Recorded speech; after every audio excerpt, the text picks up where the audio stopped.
The Hustleshare podcast is sponsored by One CFO, the Philippines' leading fractional CFO services provider for startups, scale-ups, and SMEs.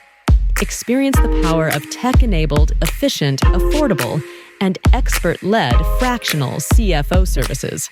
Let One CFO handle your finances so you can focus on growing your business. Book your free CFO consultation today.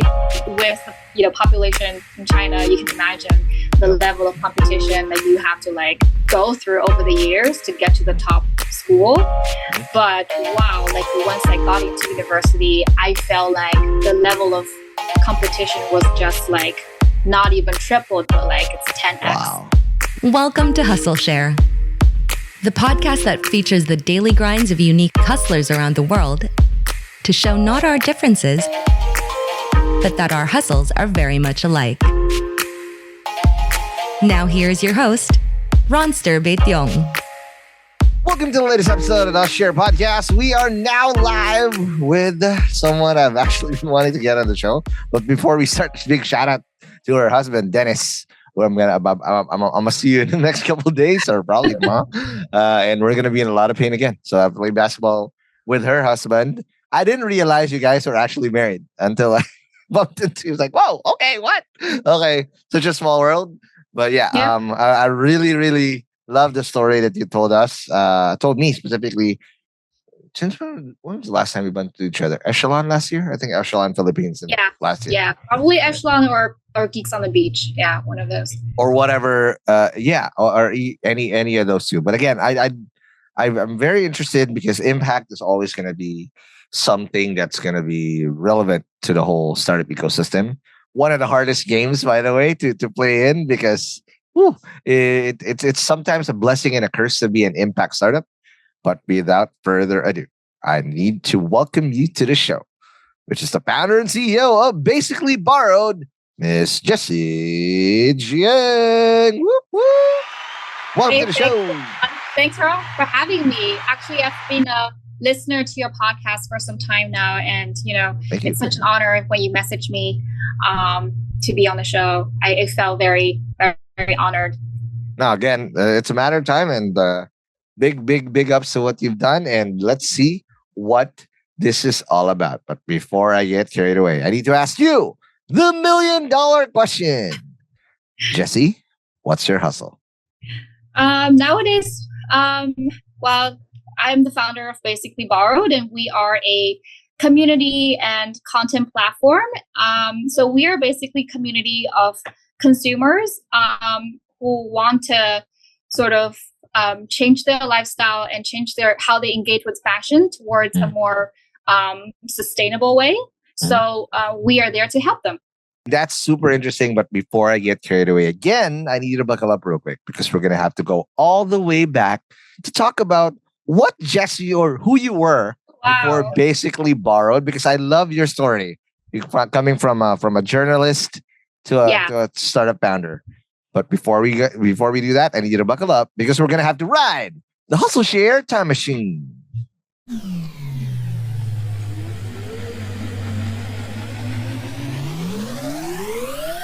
All right. And that's what I want to understand. I don't actually know a lot, or if there are a few, I don't remember. A lot of journalists who became entrepreneurs. So, but before you talk about your journey of how you became a journalist or a media person to become a startup founder, walk me through what it was like growing up. Where did you grow up, and what was the first few exposures that you remember to hustling? I wasn't like a hustling person in my childhood. I grew up in a very traditional and probably conservative family. I grew up in Shanghai. I was born and raised there. What? Okay, I don't know. Shinyak wala. Okay. Really? All right. CNY's couple days after this. Yeah. So I grew up in Shanghai in a family of. So my dad's actually in the media industry. So he's a newspaper editor, and my mom's a doctor. So, but our family value, I'm the only child. And our family values quite risk averse, everything for me was, you know, everything we did, we prioritized my studies. You know, I had to be this, I don't know, good student at school. And I was a very diligent student, and really didn't do much outside of, you know, I didn't have much like hustling or experiences outside of the school life. So for me, it was, you know, I grew up in a very sort of traditional and sheltered childhood, I would say. Yeah. And I understand. I don't know if you know, but I'm also an only child. All right. So I always say that with us only children. I don't know if that's even the right term. Only child syndrome is like you have the expectations of a firstborn because the whole family basically passes down everything to you, but you kind of have also the leeway of a youngest child because, like, all right, I'm a bit spoiled in some things, but the expectation is you cannot F it up because, right? I mean, you are you, and you have to make it. And again, it's when you say you're sheltered, walk me through what you what was those things that you fell in love with in terms of interest growing up first, and did that still carry on to what you were doing in a young age to how you grew up? Sure. I think I was always like a bookish kid, and I was very into math. And wow. I loved math and sciences as a child, probably all the way throughout, you know, high school. And I enjoyed it because I like the certainty of like, you can only find, you know, there's only one correct answer at the end. Oh my God. And the reason why I say, oh my God, because I'm the complete opposite. I hated math. The only time I like math is when I'm starting to count my money, when it's money coming in. But anything like that, like Pythagorean theorem, all these other shit, like, what the fuck? Why am I even doing this? See, I didn't have a lot of like, you know, real life. Like I wasn't a street smart kid. And, you know, I spent a lot of my time doing math and, you know, solving these problems on books. And so, but it's like intellectually challenging. And I sort of like the good fun in it. And I guess growing up, I've always been sort of focused on math and sciences. And when it came to picking a major, you know, in college, I didn't have, you know, I didn't know much about anything that's outside of what's being taught in school. So for me, it was like, do I want to study math or physics or chemistry, like these like sciences? So I picked chemistry in the end. So I was a chemistry major. In college, and I ended up in one of the top universities in China, which was a very challenging environment for me as an 18-year-old. What's uni like in Peking University? Because again, I've had so many guys also who I'm not stereotyping, but a lot of Filipinos that I get access to, or at least have interviewed, either will go through university here or studying in the US. And I'm not saying it's not easy, but everybody has their own unique level of difficulty, right? But you said it's challenging. What was the Peking University experience like? Well, first of all, I didn't grow up in a small place. I grew up like in a big city, and you know, Shanghai is one of the tops, if not the biggest. One of the biggest. Right, one of the biggest cities in the world, and you know, with the, you know, population in China, you can imagine the level of competition that you have to like, you know, go through over the years to get to the top school. And but wow, like once I got into university, I felt like the level of competition was just like not even tripled, but like it's 10x more intense, like Ivy League experience. Like you're surrounded all of a sudden by kids who are just way more talented and smarter, and they probably knew like way more already about chemistry because that year China had like 4 gold medals in the chemistry Olympiad. That was like the top competition in the world. There's a chemistry Olympiad. That's a type of Olympiad I'd never will go to. Like, Covalent bonds on covalent bonds on you. There you go. So all of these 4 gold medalists were in my batch. Wow. And yeah, and you can imagine like there's tons of like, silver medalists and like, like everybody was, it's the level of like intelligence and it's just crazy. Like it was something I never sort of experienced before. And almost like from day one, I had to play a catch-up game. Like, I didn't go through these competitions, these intense experiences in high school. So for me, it was like, it was tough, and it was like an uphill battle from day one. Right. But how did you play catch up? Because you mentioned that again. I think that's a common theme towards entrepreneurship in life, right? If you are surrounded by people who are you're head and shoulders above, like you're in the wrong room. So you have to overcompensate and actually play catch up. How do you do that? I think I did pretty okay. Mm-hmm. I think I was like in college, I was pretty mediocre as a student, to be fair. Like I wasn't like the top, 10% in my GPA.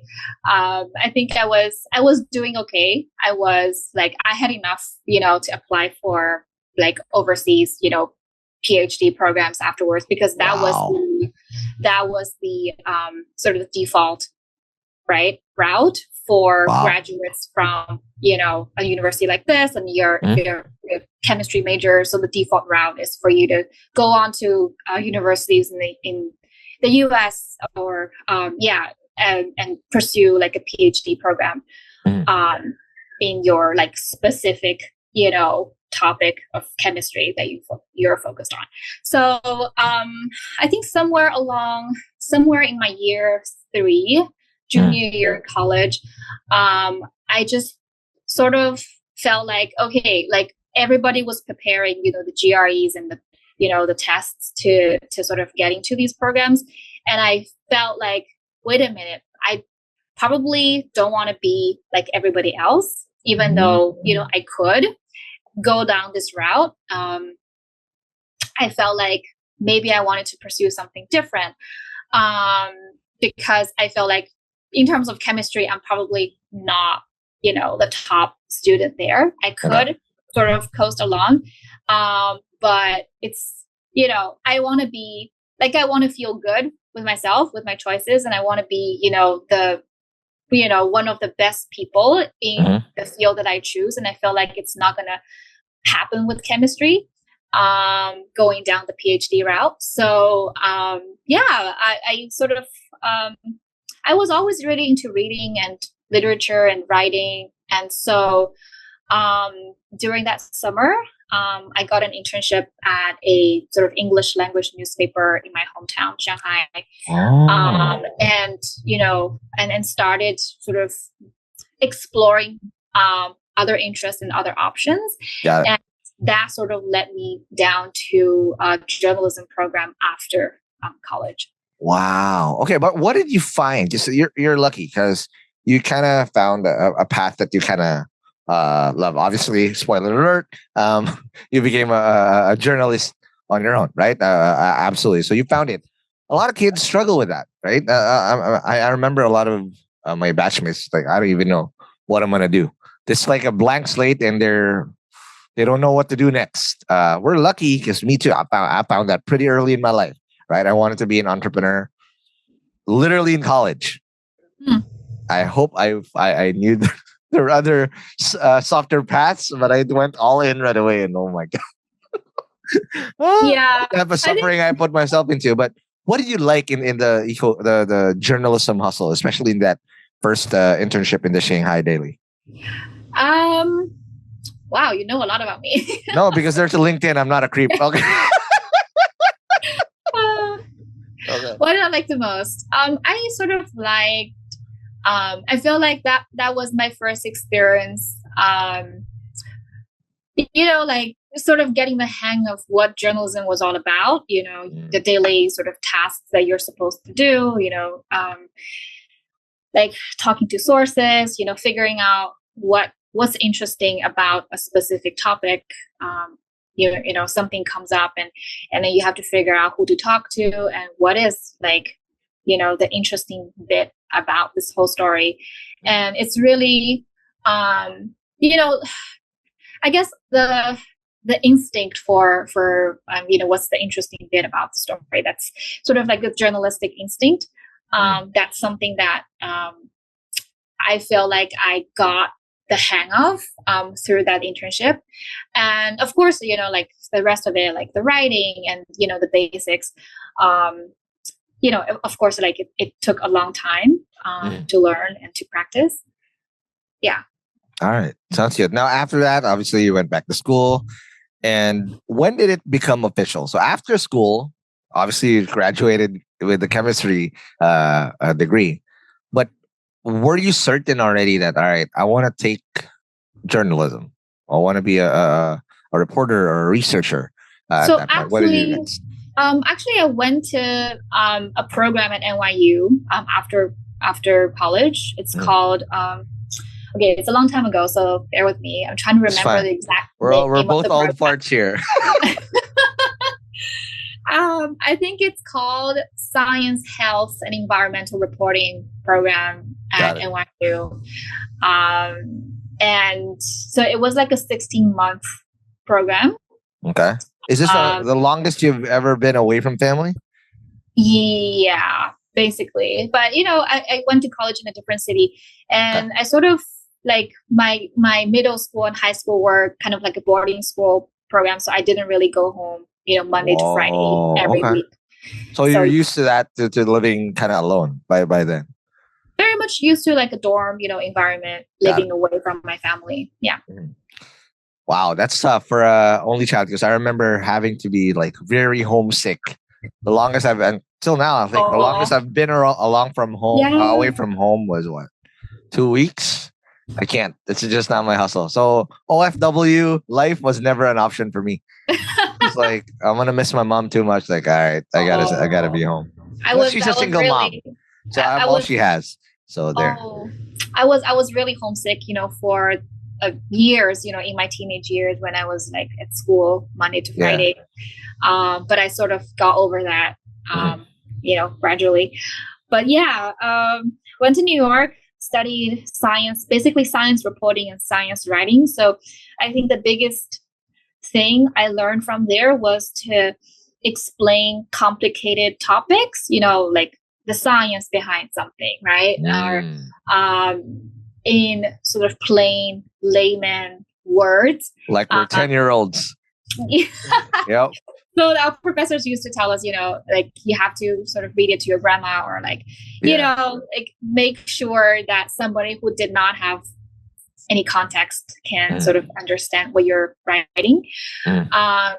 So I think that really got me into, I guess my first experience like creating content, I guess, in a way that's very different from content creation nowadays. But I also remember we used to do podcasts when, Oh, yeah, of course. Podcasts are a thing in the U.S. It just got popular in 2019 out here. So like it was a thing in 2004, by the way. It started in 2004. We were pretty clueless back then. But we started doing like these Tumblr or like blog way back when Twitter was like just starting. All right, now last question before we take our first break. So going outside of obviously enjoying now the real hustle of being a journalist, what was the tough part going away from home, literally from all in China and now being in the US? Was there some stuff you had to overcome on a personal basis? Because let's just call it what it is. There's discrimination. All right. I feel it. I go to the US like 2 to 3 times a year. I'm a tourist. Technically, I'm just there for work. I mean, for a business trip. But man, I feel it every single time. Yeah. It's in the air. Like, it's just like, oh, you're Filipino. Just because I'm Filipino and I fucking look Filipino, I kind of get stereotyped to a certain level. But of course, you have to break through that thing and then prove that you're not. Did you go through that? I feel like I sort of just jumped into the pool without really knowing much, like without knowing what to expect. You went to New York of all cities. Holy shit. Sorry? You went to New York. Yes. Out of all cities, that's going to chew you up and spit you out of life. That's ruthless as a city. Yeah, I think my only sort of understanding of what life in the US or specifically in New York was like was through, soap operas, right? Like and movies. Yeah, like, Friends. Friends. Pivot. Sex and the City. Like those, super fictionalized version of New York life. And I didn't really, I had very limited understanding of what normal food people consumed, in the US, because, everything was so different from China. Yeah. I just sort of, I was just thrown into the pool without knowing or without like worrying too much. Right. And I find that experience pretty exhilarating. Like for me, it was total freedom. I got like, odd jobs here and there. Like I was an au pair for an old couple that let me stay rent free, and I was walking their dog, 3 times a day. But it's really like, and I just found that on Craigslist. It could have been a crazy person, but it turned out okay. Wow, that's but again, that's a grind. You cannot not do that because first of all, the cost of living in New York is it's expensive, right? And if you're not going to make ends meet, whatever your daily job, unless you're probably in Wall Street, and you're one of them hot shots in a suit, then you're gonna have to find a way to make ends meet. Yeah. I think in the end, there is a way. I got internships, I got jobs at the school that sort of helped me make ends meet. And so after that, after the journalism sort of experience, I went back to China and started out as an internship again. At New York Times Beijing bureau. So that was when the 2008 Beijing Olympics was going on. So they needed interns to do all these stories about the Olympics, but also like everything else that was going on in China. It was a really sort of exciting time. And China was really on the rise. If you recall, like all the big Chinese internet companies were just kind of starting to like sort of become unicorns. And then, we had the Weibo's, and we had like basically there was a Chinese version of every important internet company out there. I totally agree. And I remember one interview I did last year or 2 years ago with now the CEO of Coins.ph. He's Wei Zhou. He's also Chinese American, born in China, migrated in Alabama. Like, are there Chinese in Alabama? Because he has a southern drawl. All of a sudden now, like, wow, okay, Alabama Crimson Tide, and then went back to China during that same specific time and being in finance. And he told me about like, man, you're just there. The excitement was just in the air. Just so much going through. There's so much. Yeah. Like if even as a journalist, you felt like there's just so many interesting stories that's worth reporting out there. Like, there are like Pulitzer, opportunities, there are like amazing stories here and there. It was really exciting time for a lot of industries there. Sounds good. All right, now let's take our first break, and when we come back, we will talk about that hustle, right? Because of course, I'm pretty sure, again, you've done internship, but you've done this for a while, for almost 4 years, and this probably molded you to prepare you for the jump for entrepreneurship. Let's talk about that more after the break. Hey hustlers, are you a busy entrepreneur juggling a ton of tasks while trying to keep your finances in check? Thinking of raising money from investors or lenders but have no idea how to start?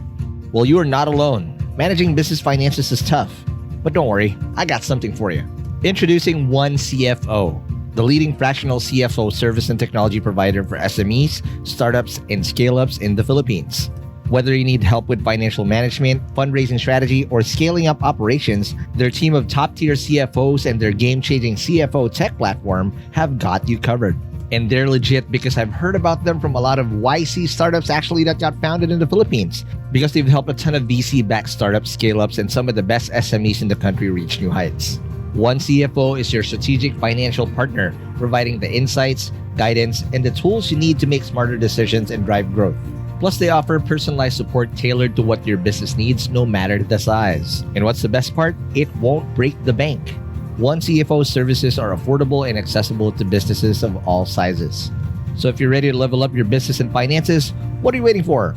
Schedule a free CFO consultation with One CFO. Visit onecfoph.co today. That's onecfoph.co today to get your free CFO consultation. And we're back from the break. We are still with Jessie Jiang, that told us the amazing origin story she had, again, coming from a chemist to a journalist. I've never seen such a pivot, from just solving math problems to now creating all these stories, paragraphs, PR, and articles, and working with editors. Wow. But I want to now understand. So obviously you went back to China after you spent time in New York, and you were at the time where it was a bull run of a bull run. And I'll just go on tangent a little bit. There's this book by Ray Dalio. Forgot the name specifically, but it's talking about the changing world order. Let me just check it out. Order. Yeah, The Changing World Order by Ray Dalio.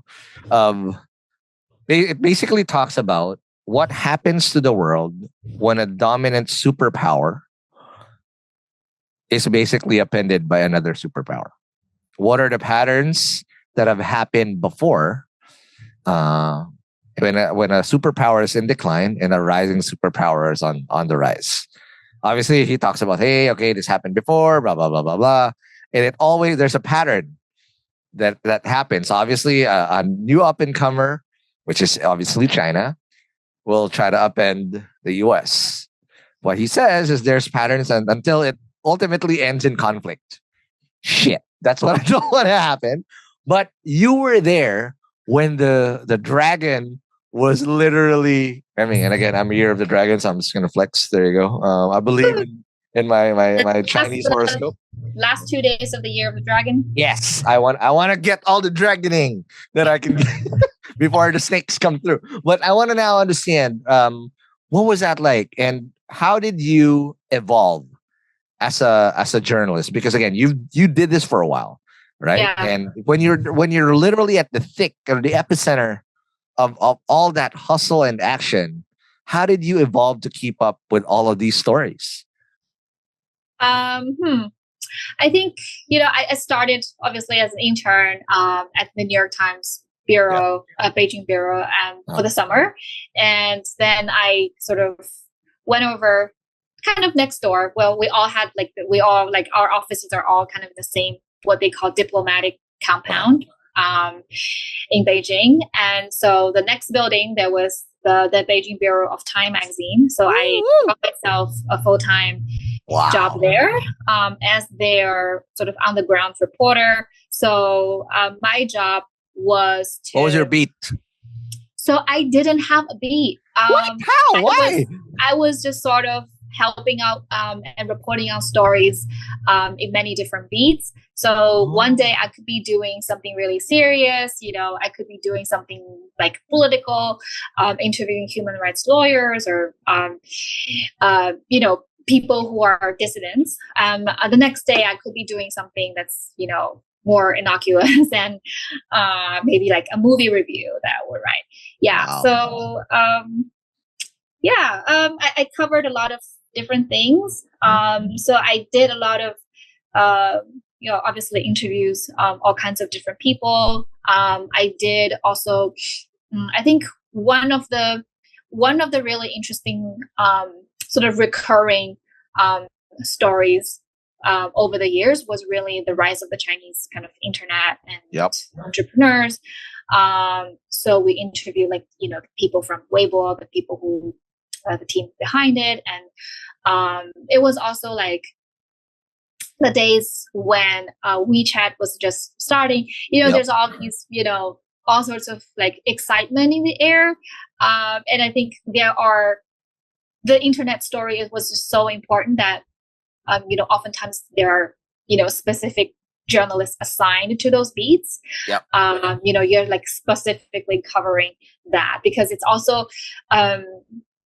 something that evolves so fast that China, was scrambling to sort of rein it in, because, people could, all of a sudden they had the freedom to publish, whatever their opinion was on the internet. So that's, there was always this tension between like the newfound freedom that people had, with like Twitter, when Twitter was not blocked yet, and, Facebook, and the Chinese version of them. And then, the government sort of really struggling and scrambling to reining that freedom and, and create sort of shape the internet the way they wanted.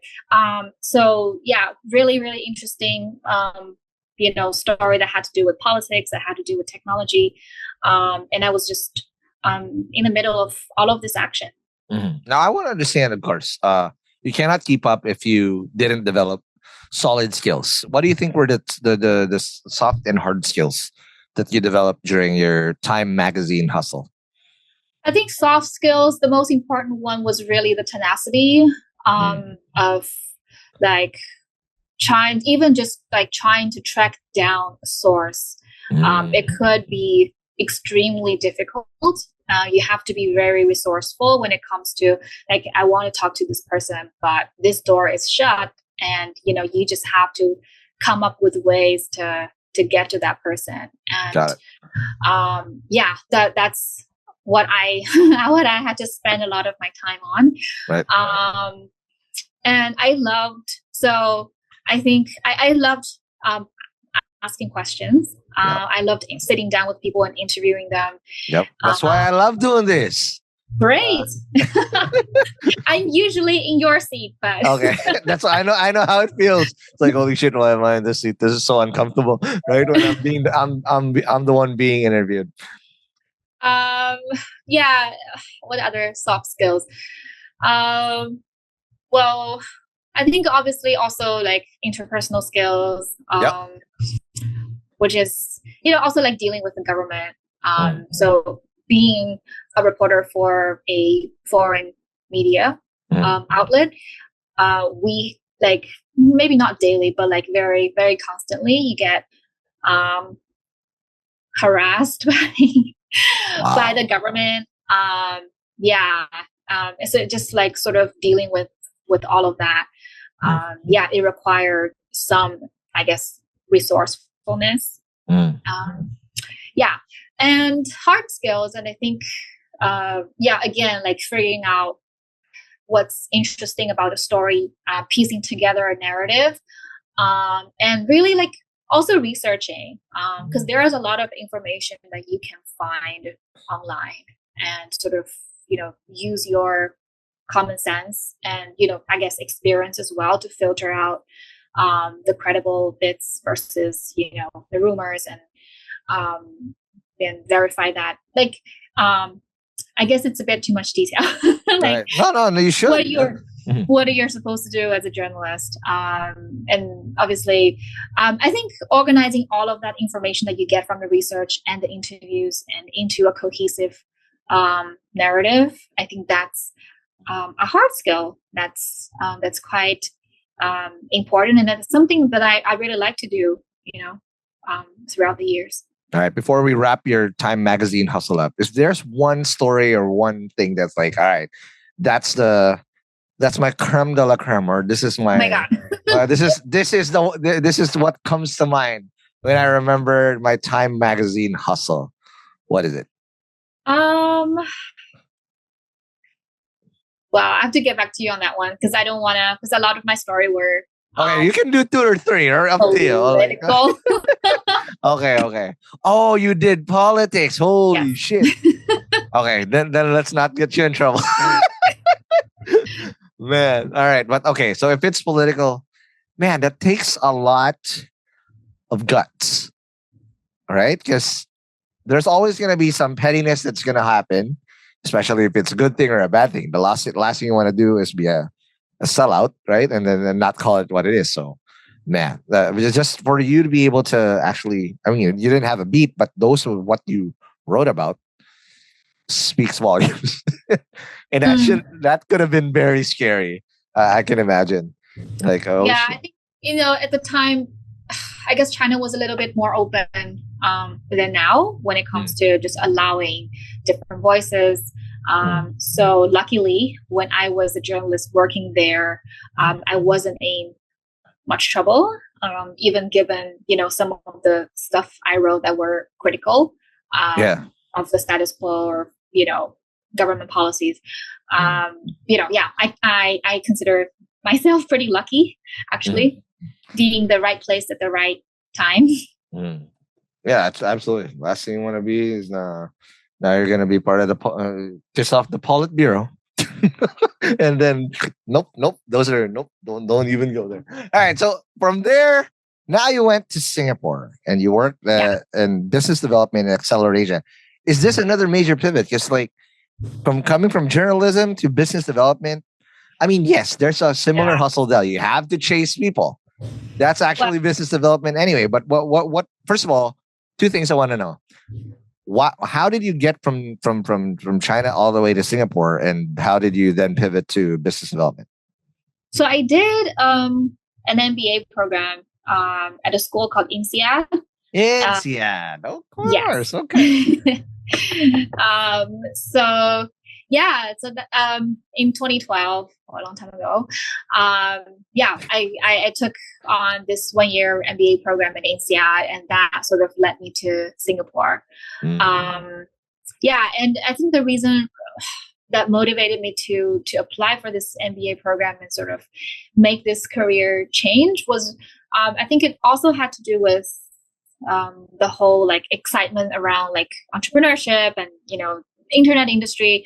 And I wanted, because I was doing a lot of stories on that, and it made me sort of think that, okay, maybe there's a lot more opportunities being pursued, that can be pursued there, versus just being like a bystander, sort of like reporting and writing on this. Maybe I could get on the inside of an internet company or like, the startup world, which I was, increasingly getting curious about.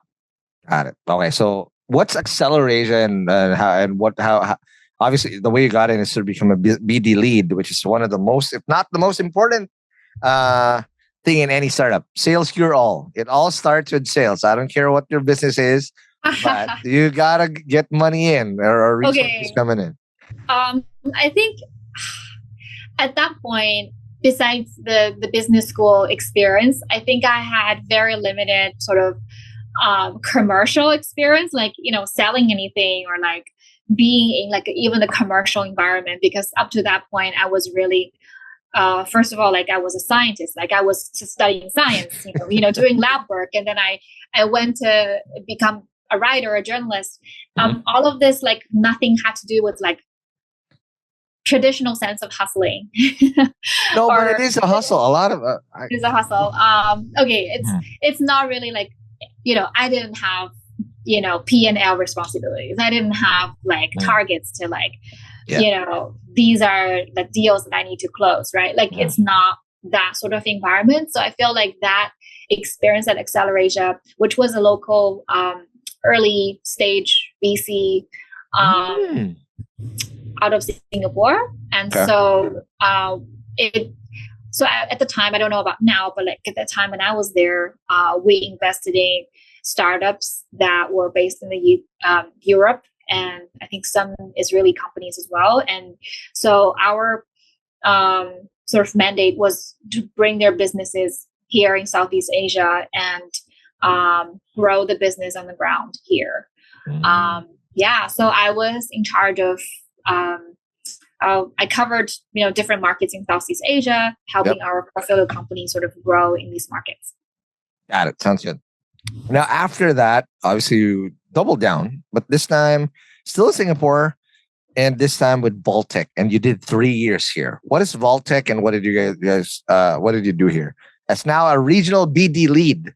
So it's a French company that's a digital transformation agency.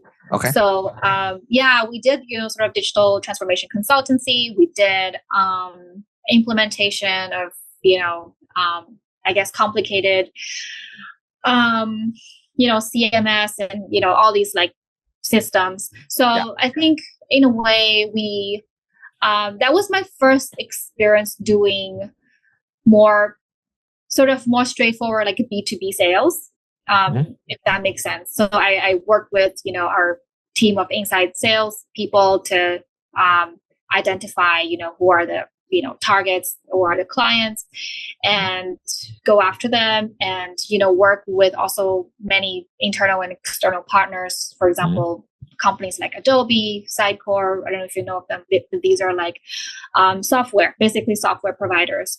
And so it would be like a typical sort of B2B sales kind of process. And I learned a lot actually throughout that process. Coming from a non-commercial background into this, and all of a sudden I managed teams, I had targets, I managed different markets. So big change of responsibilities, big change of sort of my day-to-day activities or day-to-day kind of role. But I think, I learned a lot about hustling, first of all. Yep. I think I sort of started also operating on, you always like, if you know about like sales, especially B2B sales, you have a lot of like, you're always working on, your quarterly kind of target, right? And you're always like, you always have to chase that goal. But it's sort of like a very different pressure that you have as a journalist. So for me, it was a different pace, a different skill set for sure. And then all of a sudden you had to like collaborate with a lot of different stakeholders to close every single deal. Absolutely. But what were the skills that you solidified here at this level? Because again, you had to level up, right? There's foundational skills, obviously hustling, getting to talk to people.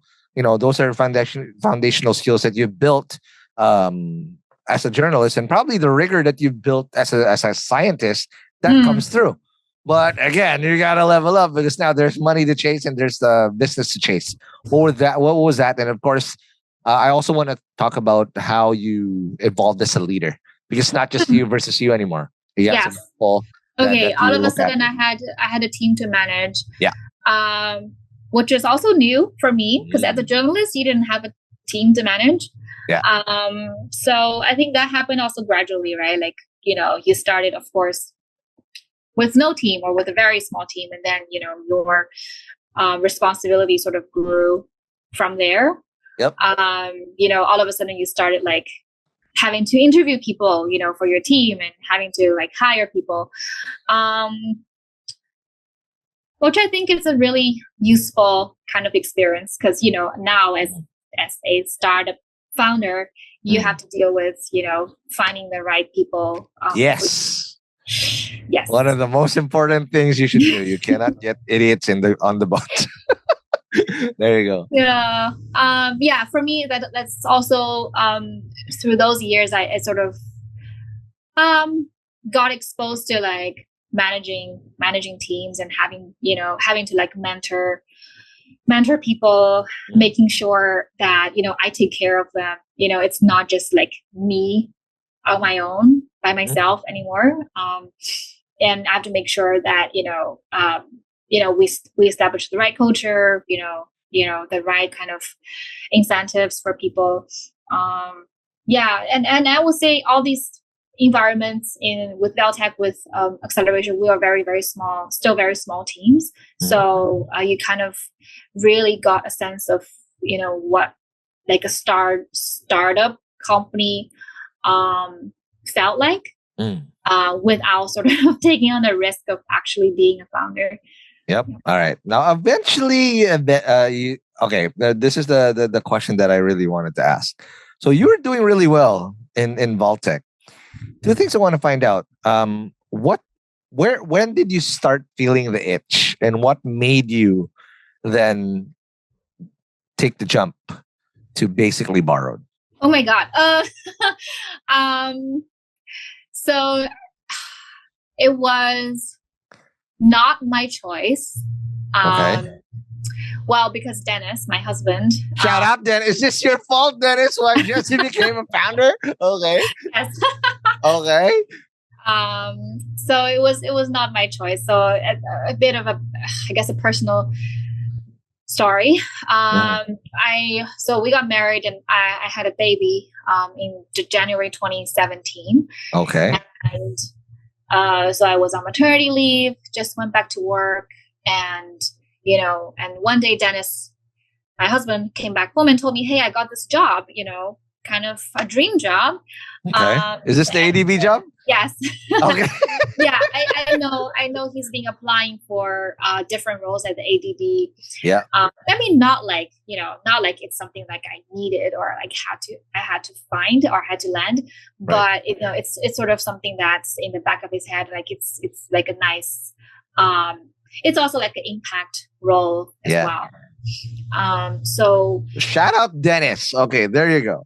And then I think it also had to do with how he felt with his job at the time in Singapore as well. So we both had pretty decent paying jobs, and it was like a big debate and a big decision for us to make as a family, as a young family with just a newborn baby, to give up the Singapore life and make the switch to unknown territory. So at the time, I had only really been to Manila once. Oh wow! On like a 4-day business trip. I didn't know anything about Manila, and it was really a leap of faith, I would say. And then I think Dennis would come to me and say that hey, it's time for you to take a step back and maybe start with a clean slate and really think about what you wanted to do with your career, because I feel like these like acceleration felt like sort of fell on me, and after like you get an MBA, you get all sorts of jobs that kind of like fall on you, and I never really like took a more sort of painful step to kind of like construct a career path on my own. You know what I mean? Yeah, totally understand. Because it's whether it doesn't matter the level of conviction or certainty that you have to becoming an entrepreneur, whether it's a micro itch or it's a big itch, like as big as Godzilla per se. When you take that plunge, it's still scary as hell. And it's still like fish out of water, fish out of water experience every single time. But I want to zero in on two things, because, okay, you're eventually going to take the plunge, because obviously you're now going to have to move to Manila because the job is here. But also you have babies to take care of. And I have nothing but respect for mom hustlers. I was raised by one. And I always remember that my mom had a lot of help. My grandma raised me while she was hustling as a single mom. I wouldn't be where I am if my mom didn't put me in situations or opportunities to actually have a bit of social mobility, right? Because we came from a very poor background. Had I messed it up, my room for mistakes or my margin of error is very, very minimal. Thank God I was able to correct some stupid mistakes early on. But now being an adult, I can just imagine the type of pressure my mom had to go through, because I wasn't the nicest child. I was an idiot. I was in a lot of trouble growing up. I only got my act got my act straight probably second year of college. That's when I was like, all right, I'm gonna start working. But there was a good chunk of like a 3 to 4 year stretch where that was a big, basically pain in the ass to my mom. And I was able to at least recoup all of that now. But what mom hustlers go through, I have nothing but respect, because man, it's hard. I'm a dude, and I can only imagine the type of stuff. Can you talk about that? So raising a child, being a wife, and now becoming also a founder. Those are three big leaps you're gonna have to Wow. do. And Yeah. moving to Manila, by the way. Yes. I think Manila was a lot to adjust to in the first Sorry, in behalf of year. the Filipinos, people, apologies. It's all crazy out here. Mhm. No, it's just like a big culture shock, coming from a country like Singapore. It's such a downgrade. The traffic is fucked up. No, it's not a downgrade. It's just very different Yeah. environment, and also just for me personally, right, coming from a sort of like working full-time jobs all my life, all of a sudden into a pause in your career, and all of a sudden you have this baby that became sort of your main responsibility, and it was just a lot for me to adjust to personally. So I did take sort of a year and a half to 2 years off, I guess, not looking for a job, and not like really, I guess in the back of my head I was always thinking about, hey, what am I going to make out of this, right? Like in terms of career, and in terms of setting, also like identifying, like having an identity, right, outside of your role as a mom, and inside the family. So I think for me it was a difficult time to really have to kind of reckon with who I really am, and what sort of job I wanted to do, and and I think it's still an ongoing process. It's not just like I did that soul searching, with that year, and then I came up with Basically Borrowed. It's not that. And I think even after I started Basically Borrowed, it's a continuous journey of, I guess, self-discovery. And I never knew that that's actually such a hard thing for me to do. But yeah, it's rewarding for sure. All right. Now, last question before we take our first break. So obviously you had to adjust to that, but again, when did the itch come? Right. So how did the Basically Borrowed concept, because eventually you're going to have to take that plunge, right? How did that come into the picture? I can't remember the specific sort of date or time, but I think it's somewhere in 2018 or 2019, and it was really like a personal kind of pain point. I would imagine. So going from working full time in Singapore to being a full time mom in Manila, so you go through big lifestyle change, balancing obviously a new budget for yourself, and new responsibilities and new wardrobe needs as well. So I discovered one day that I realized 90% of my wardrobe was no longer useful to me. Okay. My wife goes through this too. And she goes like, verbatim, this is a conversation last week when she was fixing, because we had to rejig our bedroom. And she goes, I don't have clothes. What the fuck do you mean? It's like, open your closet. I'm like, what the fuck are those? That's like 2 stacks of clothes. And how do you say you're not? Yeah, but I don't use them anymore. I was like, okay. I don't know that logic, because I got clothes like 7 years old and I still rock that thing, right? But yeah, I get it. Okay, I defer to her. But is that what it is? Like, what? How come? Well, but obviously, what you used to wear to work and to meetings and to business trips are like different clothes from what you wear as a mom taking care of a toddler. So you're in the Philippines, you're wearing shorts and sandals probably, and just a t-shirt, right? Like day in and day out, you didn't need any of that, high heels or work dresses anymore.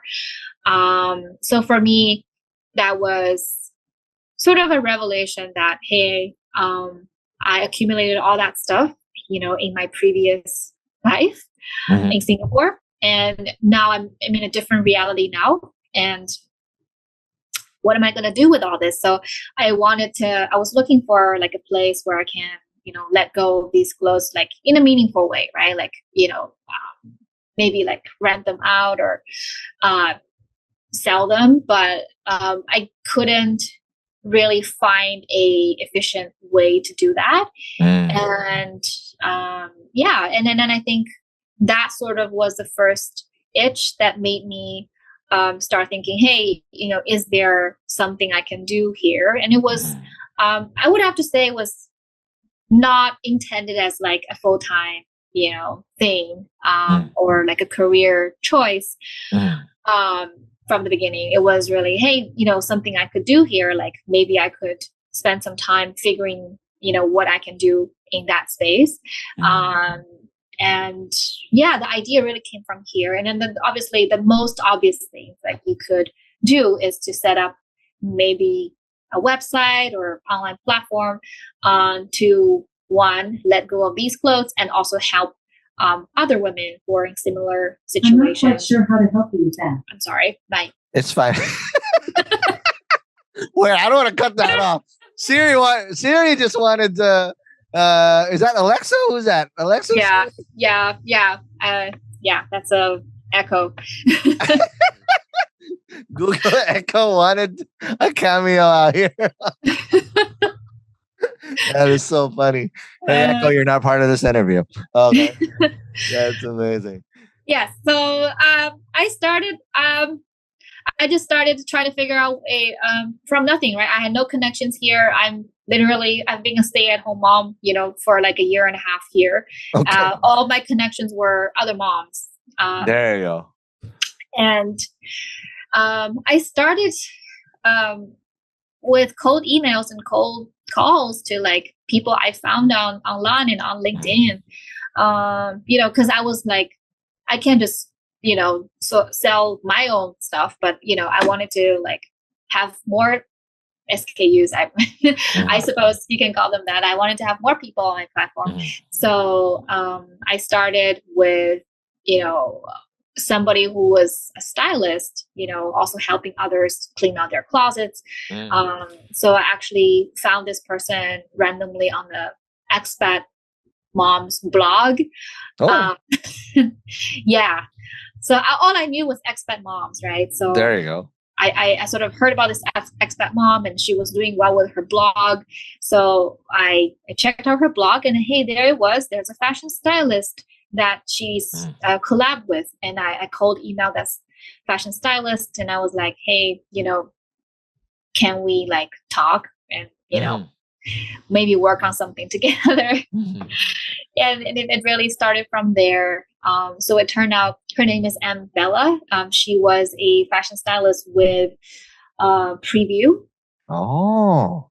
And she sort of went out on her own, and it became like a styling kind of consultant for individuals who would hire her to like sort out their closets. So we got like a whole bunch of ladies with clothing to declutter from there.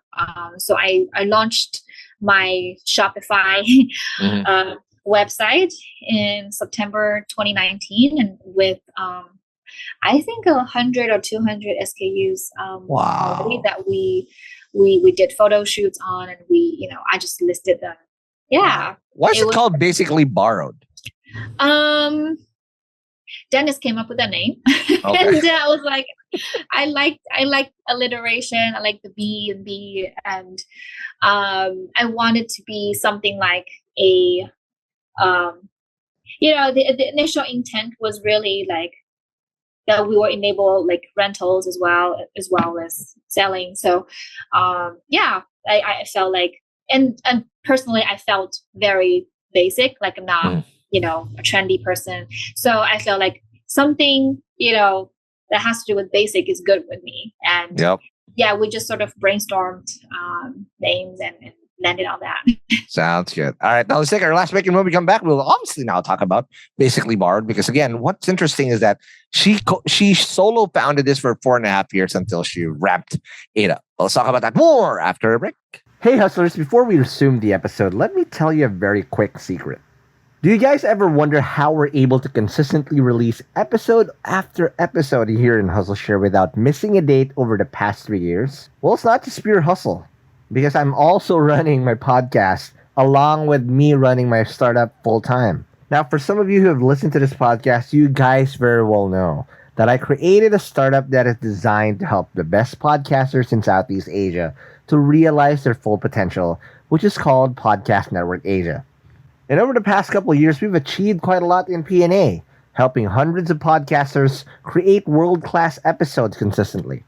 However, what we realize is that we are not really solving the real problem of all podcasters in the world if we're not going to productize the thing that we're very good at, which is helping podcasters solve the two main pain points of a podcaster, which is number one, nobody really likes to edit their own show.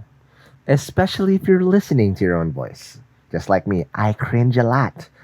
Having to listen to my voice for 3 to 4 hours just to release a 1-hour episode. It's no fun.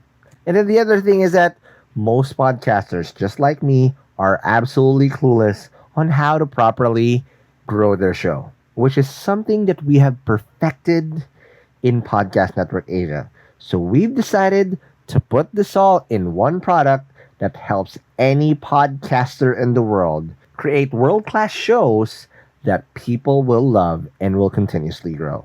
And that's why we created Pod Machine.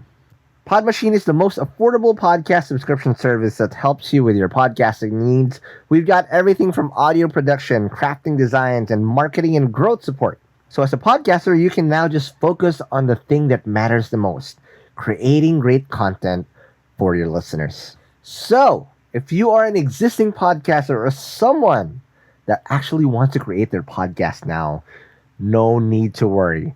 You got a founder's discount by listening here on Hustleshare. So sign up now at podmachine.com. And aside from the free trial that you're going to get as a new user, I'm throwing in another one free edit as soon as you sign up for just as low as $49.99 USD a month to start creating a consistent and world-class podcast. Again, that's podmachine.com and use the code Hustleshare to get your founder discount. So if you have friends that are podcasters and if you want to have a podcast just like this, y'all know what to do. So just go and talk to you guys in Pod Machine. And we're back from the break. We are still with Jessie Jiang, who then changed not just the position of the device she's using, but a hairstyle change as well, because now we're talking about basically borrowed in its core. But I want to now understand. So, Jessie, before the break, you told us that, again, the origins of basically borrowed. But again, what's interesting is that you are a solo founder for 4.5 years. Let me just say my piece here. I was a solo founder from 2009 all the way to when I got funded in 2013. Awesome. 4 years. 4 years. Awesome, but holy shit, it was the hardest thing I've done.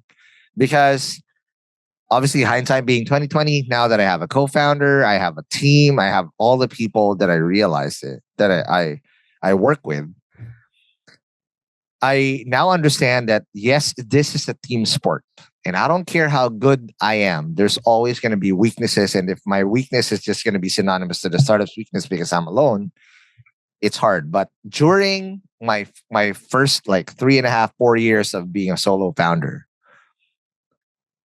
and I kind of had other co-founders, but they're not full-time. Fractional doesn't count, honestly. Yeah. Fractional doesn't count because you're really either all in or you're not. Right. So I was a solo founder up until 2019, actually.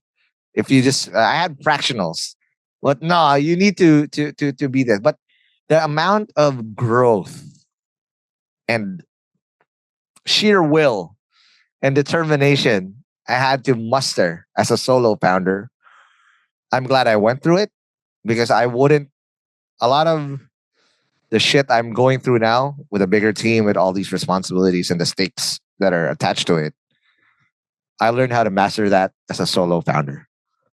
But that's also how I became a super Swiss knife with at least 2 to 3 things that I know I'm gonna be the best of the best in. What did the first 4.5 years look like? Because it's a grind and it's never easy. There's gonna be a lot of times where like, fuck am I doing? Why am I doing this? Well, to be honest, I'm still solo founder. I never really had co-founders that sort of were like all in. Yeah, right? yeah. It's really just me doing the heavy lifting. Man. Yeah, I understand. Sometimes I don't know. I feel like this happens like at least once a quarter. Like I always doubt, like, why do I choose this route? Every one of us go through this, unless you're probably a unicorn. Man, I'm like, what the fuck? So what's that struggle like, and how do you get over those things? Well, I feel like I'm in a very lucky and privileged position. First of all, like I have to say there is a clear distinction here, because of this like expat sort of trailing spouse kind of arrangement going on here. I'm not exactly like under super financial pressure. Like I needed to make ends meet, or I needed this paycheck to close, before the end of the month, or I will not be able to pay other people, or I would not be able to like buy food. It's I never had this sort of pressure financially. All these That's years. my life for the past 12, 13 years. I understand that. And I, over the years, I have seen so many founders that I like really respect, their work ethic and everything. And I think, they often had very good ideas. And I've seen so many business ideas and even, startups that sort of folded because of, exactly the financial pressure, and they are not able to sustain it, without funding. I've seen so many of those, and I feel like I'm super, super lucky that, I don't have the same kind of financial pressure that, I needed that money, or else like, I have to close down. But that said, being a solo founder is not easy, even without that sort of like, raise the money or close the deal or you die situation. So I learned a lot as all these years as a solo founder, starting just this whole concept from scratch, right? Every time you start, like, I guess, start the Instagram page or start a Facebook page, like if you start something from scratch, there's always like a big risk that comes with it. And I think, I don't know if I was lucky or I did some things right, but I think it sort of worked out in a way that let me have faith in this concept, and sort of gave me the confidence to sort of keep going, even though I guess financially for a long time it wasn't like even breaking even. Like I was for like I think a long time I was like putting my own savings, putting money into it without getting enough income to like break even. But yeah. Sorry. Okay. Go back to your question. No, this makes sense. So I want to now understand, how did you build? Because obviously, again, I'm looking at your LinkedIn, and you've organized regular community events, and you did this well in the pandemic, right? Yes. And you've also been fundraising. This is a lot, right? And then you have 30,000 plus active followers on social media and all these things. As a solo founder, and there's a bunch of them. The reason why I want to zero in on this and how you were able to get it done, because I still see a lot of technical solo founders or solo founders out there. I mean, ideally, hindsight being 2020, you should have co-founders, but there are also exceptions to the rule. I've done it. I've technically gotten my startup acquired as a solo fucking founder. That's So it great. can be done. Yay. Can be done. But how do you make those things work? Because the secret is in on those in the on how you approach that hustle. Because again, you can only do so much as a solo founder. Even if you do get help every now and then, there's only so many shots you can take. Yeah. How did I make it work as a solo founder? I think I had a lot of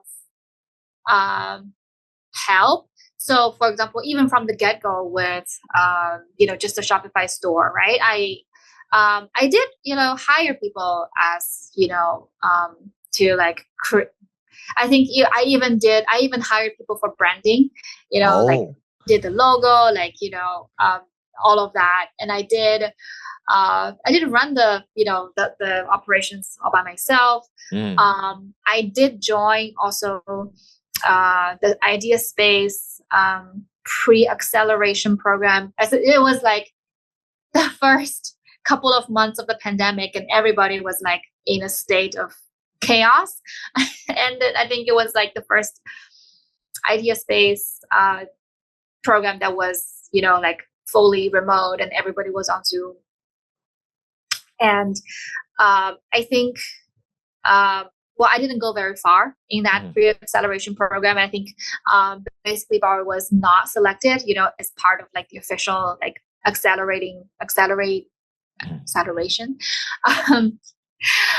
program. But, we did go through like, I think it was 6 weeks or 7 weeks of like, kind of like mentoring, and, you kind of like, you meet like once a week or twice a week to like sort of brief each other on, how things are going with your tasks and, with your weekly goals. Right.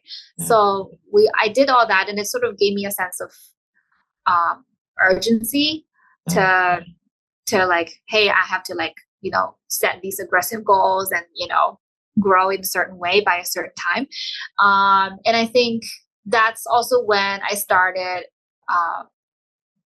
hiring interns for basically Barton. And those are, I think, interns really played a big part in our success, right? A lot of, I'm not very good at like, for example, I'm good at like writing and figuring out like what content to put, for example, on the Instagram, but I'm not good at like actually designing stuff or like in a way that relates to the Gen Zs, for example. So I think, a lot of it was thanks to, interns that we worked with, I worked with throughout the years. So what else? And I think the pandemic really was a boon for me, like,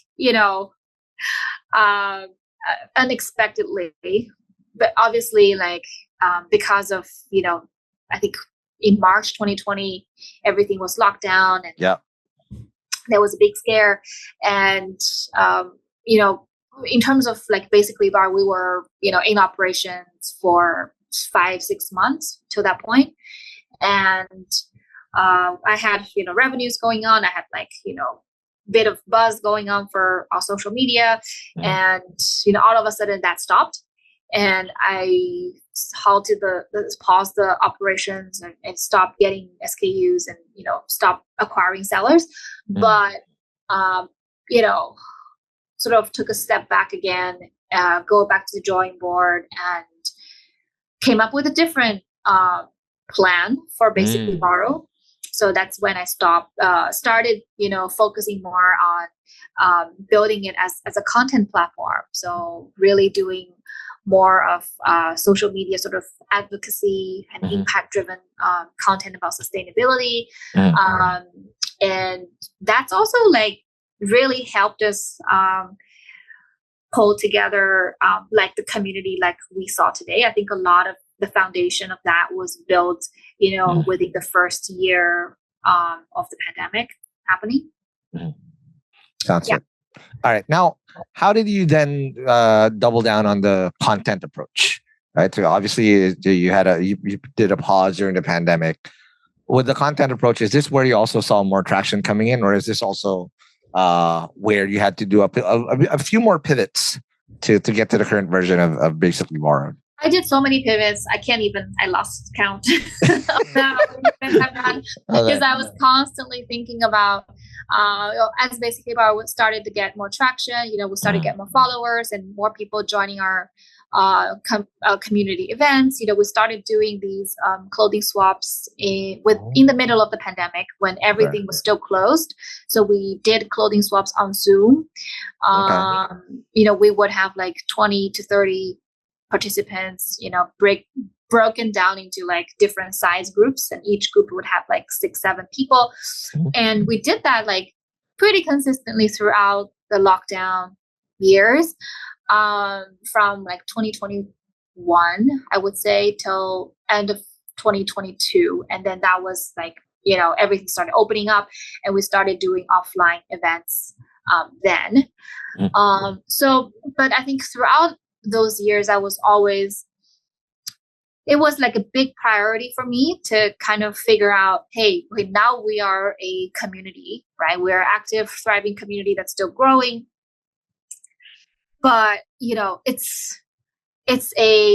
like people join us for this common interest in shifting towards a more sustainable lifestyle. And they look to us for advice. They look to us for this sort of community kind of support.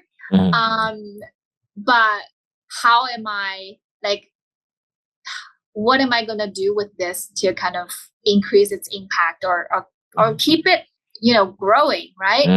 And make a, financially sustainable kind of business out of this. And I think, again, there is probably no silver bullet for that. It's really a matter of, at the end of the day, what I wanted to, are you familiar with the Ikigai sort of framework? Yes. So, yeah.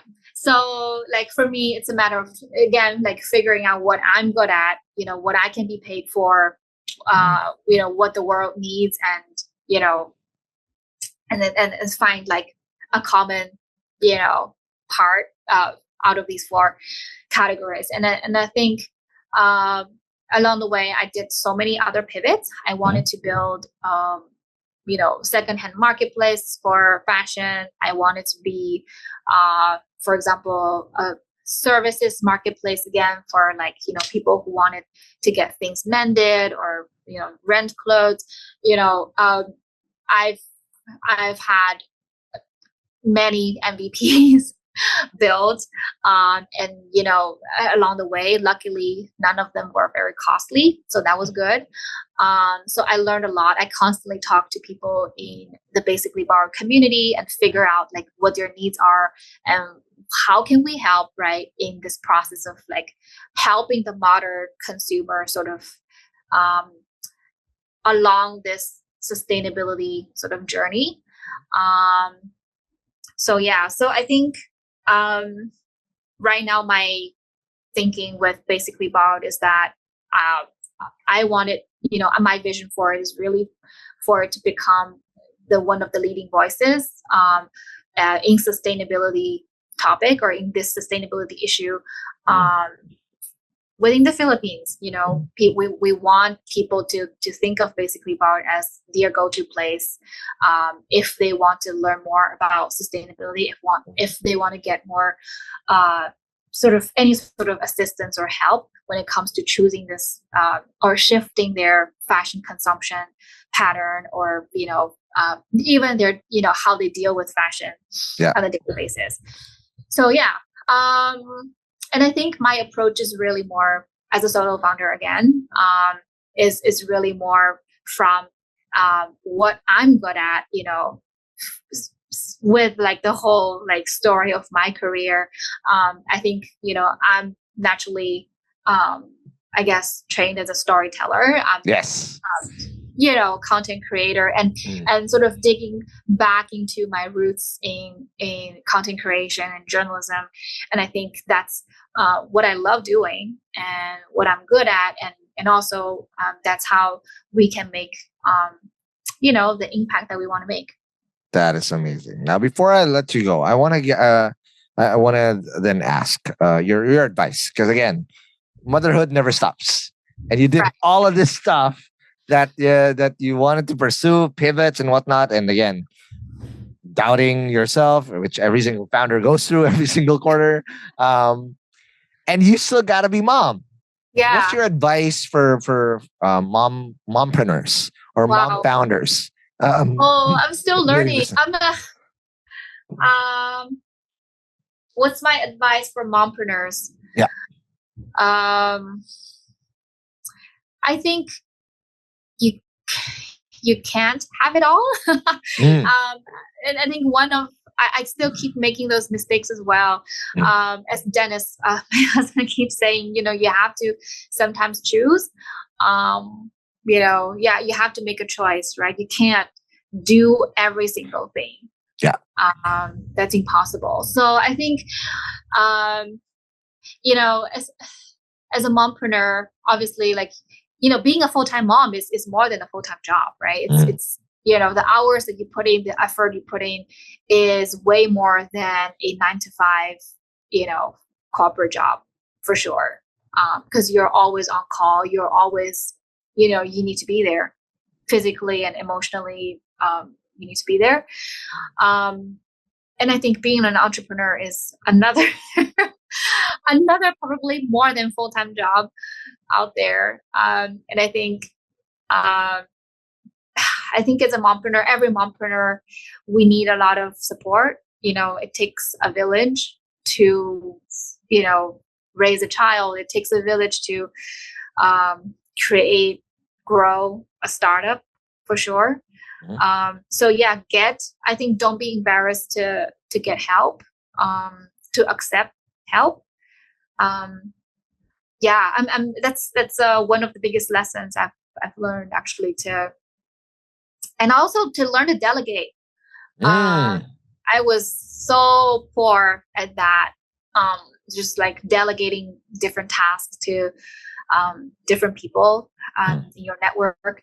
And and then I think, not just a mompreneur, I feel like that's just a general thing that a founder, especially solo founder, needs to be good at. Yeah. No, I totally agree. Because otherwise you can't grow, you can't scale. No, and as solo founders, again, you are your own limitations. And there's only so much you can tackle in a day. So if you don't delegate the mundane little things that you should be delegating, you're going to run out of gas. And next thing you know, you're the one holding your company back. Right. I learned it the hard way. I was very poor in delegating. I ended up doing everything myself. And it's just not, it's going to be the biggest bottleneck,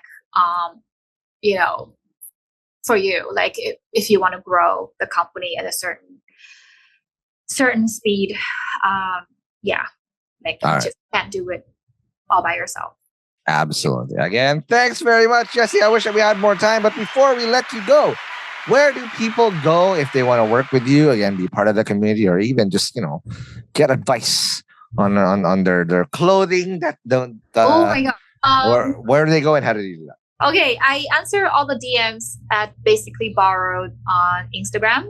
So you can DM me, or you can reach out to me by email. It's basicallyborrowed@gmail.com. I personally answer all those messages. Yeah.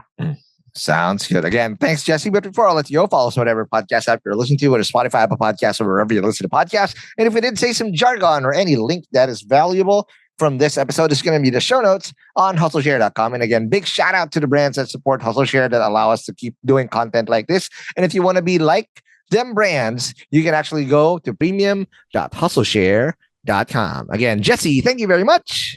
Thank you for having me. All right. And I'll see you guys in the next episode. Peace.